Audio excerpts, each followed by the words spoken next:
ලක්කල තමයි දන්නේ. ඔගේ සල්ලි එල්ලනවා, පඳුරු එල්ලනවා, මේ කියන්නේ මේ හැම දෙයක්ම එල්ලනවා ඔගේ. කප්රු ගන්න නැද්ද නේ? කප්රු ගන්න නැද්ද නේ? ඔව් මං කියන්නේ පන්දු කිව්වනේ. එහෙම නෑ කරලා නෑ බක. අපි දැකලානේ.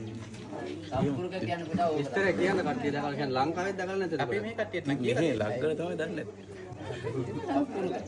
කොහොම කියන්නකෝ. ඕක තමයි සියලුම දේවල් ඉල්ලන්නේ සල්ලි වෙන නෝක මේ සංකේතයක් නේ උතන තියෙන කප්රුක කියන එකෙන් ඕකෙන් මිනිස්සු සාමාන්‍යයෙන් විහාරස්ථානයකට යම්කිසි තැනකට ප්‍රයෝජනවත් වෙන දෙයක් තමයි පූජා කරන්නේ. පූජා කරාට පස්සේ කප්රුක කියන්නේ දිව්‍ය ලෝකයේ තියෙන සිතූ පැතූ සම්පත් ලබා දෙන වෘක්ෂයකට තමයි කල්ප වෘක්ෂය කියන්නේ. ඒක සංකේතවත් කරගෙන මිනිස්සු කටන පින්කමක් වෙනකොට පන්සලකට ඒ දේවල් පූජා කරනවා Tamanටත් ඒ දිව්‍ය මානසික සැප සම්පත් ලබා ගන්නට කියලා පින් සිද්ධ කරගන්න තමයි කප්රුක පූජාවක් සංකේතයක් වශයෙන් විහාරස්ථානයේ සිද්ධ කරන්නේ. සරලව කිව්වොත් ඒක තමයි කප්රුක කියන්නේ.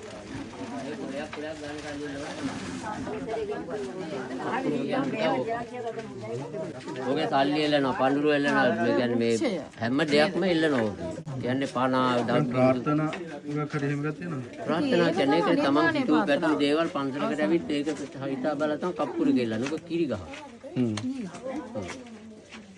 ඔක කටින පින්කම් හැම පින්කම් දවසකම අපේ හාමුදුරුවෝ කප්පුරු හිටුවා. හිතවනවානේ.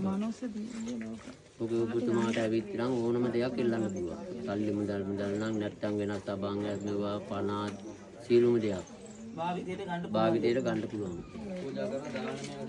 දාන මේ වශයෙන්. ඊට පස්සේ ඕකේ තියෙන ඔක්කොම ලියලා අරගෙන ආමුදුරු පන්සල් වේල විහාර වලට සම්බන්ධ ඒ දුවරන් ආය මිල කරලා ඉතින් පන්සල් කරනවා. පාවිච්චි කරන්න පුළුවන් පාවිච්චි ගන්න පුළුවන්. ගන්න ඩබ්බුස කරගන්න පුළුවන්. වැඩි කොටසක් මිල කරනවා. දැන් මල් වට්ටියක් තියෙනවා. මල් වට්ටියකට දාන හා සමාන තමයි කප්පුරු.